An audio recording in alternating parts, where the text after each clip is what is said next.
Kamu pengen melamar di perusahaan multinasional, tapi surat lamaran kamu masih pakai bahasa Indonesia? Nggak banget. Yuk kita cari tahu gimana cara nulis CV dan surat lamaran pakai bahasa Inggris.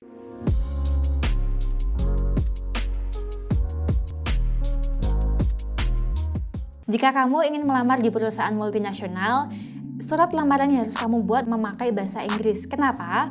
Biar kesempatan diterimamu itu lebih tinggi dibandingkan pesaing yang lain. Perusahaan multinasional merupakan perusahaan yang tidak hanya berdiri di satu negara saja. Biasanya ciri-ciri untuk perusahaan multinasional adalah perusahaan yang berdiri di di satu negara, teman-teman. Oke, berikut adalah daftar-daftar perusahaan yang termasuk lingkup multinasional. Yang pertama adalah Adidas. Siapa yang nggak tahu Adidas lah? Merek sepatu ternama di seluruh dunia pun tahu. Google juga termasuk salah satu perusahaan multinasional.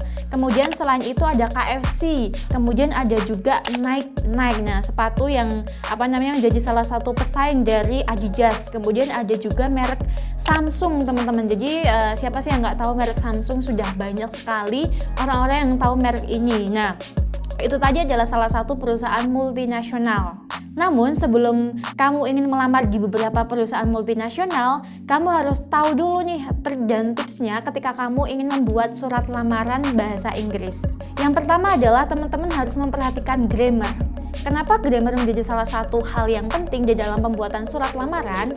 Ketika kamu menggunakan grammar yang tepat di dalam bahasa Inggris, otomatis nantinya CV ATS atau surat lamaran yang kamu buat itu akan terbaca oleh mereka. Nah, ketika kamu menggunakan grammar yang salah, berarti kan si HR-nya nggak bisa tuh baca surat lamaran yang kamu buat. Jadi bisa menimbulkan beda persepsi. Jadi silakan buat yang pertama adalah grammarnya mesti kamu perhatikan. Nah, biasanya kamu bisa memakai Translate atau Grammarly, teman-teman. Itu bisa kamu gunakan. Yang kedua, buat surat lamaran dengan singkat, padat, dan jelas, teman-teman. Jadi nggak usah kamu membuat surat lamaran yang terkesan terlalu melebih-lebihkan. Buat dengan sesingkat mungkin, jelas mungkin, dan sepadat mungkin. Yang ketiga, kamu mesti memperhatikan pembukaan surat lamaran itu. Nah, ada dua jenis, teman-teman, yang mesti kamu ketahui. Yang pertama adalah langsung ke tujuan atau isi maksud dari surat lamaran itu. Saya kasih contohnya seperti ini ya. Dear Sir or Madam, I'm writing to you to inquire about the possibility of working in your company. I have noticed that your company is looking for a secretary, which you have advertised in the LinkedIn on 10 Juli 2022. Kemudian jenis yang kedua adalah basa-basi. Kamu bisa menggunakan jenis ini dulu. Jadi nggak langsung ke tujuan, tapi kamu bisa menggunakan teknik basa-basi dulu. Seperti contohnya berikut ini. How are you? I hope you are doing great today. Allow me to introduce myself. My name is Robert Mason.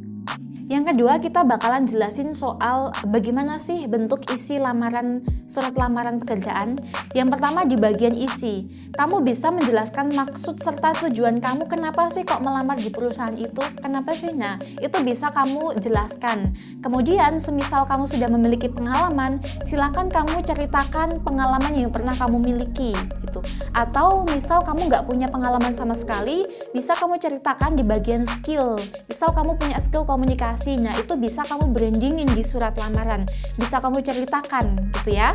Contoh untuk kalimat bagian isi berbahasa Inggris gitu ya. Oke. I believe that I meet all requirement that your company needs as a fresh graduate in marketing communication from Binus University. I have great knowledge about digital marketing. I have job experience in PTX for 2 years.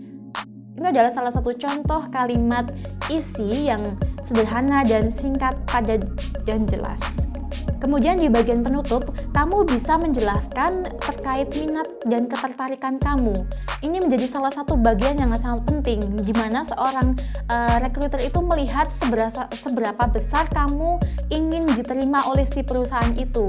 Kemudian kamu juga bisa menuliskan, jangan lupa ditulis nama, kemudian tanda tangan, oke? Kita bakalan lihatin contohnya untuk kalimat penutup dalam bahasa Inggris. My CV has been attached with online all my qualification in detail. I would appreciate every opportunity to discuss myself and continue the next recruitment process. I will look forward to hearing from you soon. Thank you. Sincerely, Robert. Nah, itu dia tips-tips buat kamu gimana caranya biar menulis surat lamaran kerja dengan singkat, padat, dan jelas. Dan hal yang mesti teman-teman perhatikan adalah ketika kamu melamar memakai bahasa Inggris, kembalikan lagi ke diri kamu. Apakah kamu sudah komunikasinya itu sudah jelas atau belum? Karena nantinya takutnya apabila kamu sudah diterima, ketika kamu menjawab interview dengan bahasa Inggris, kamu juga mesti harus memiliki passion dalam hal komunikasi. Oke, itu saja untuk tips membuat surat lamaran dalam bahasa Inggris. Sampai jumpa!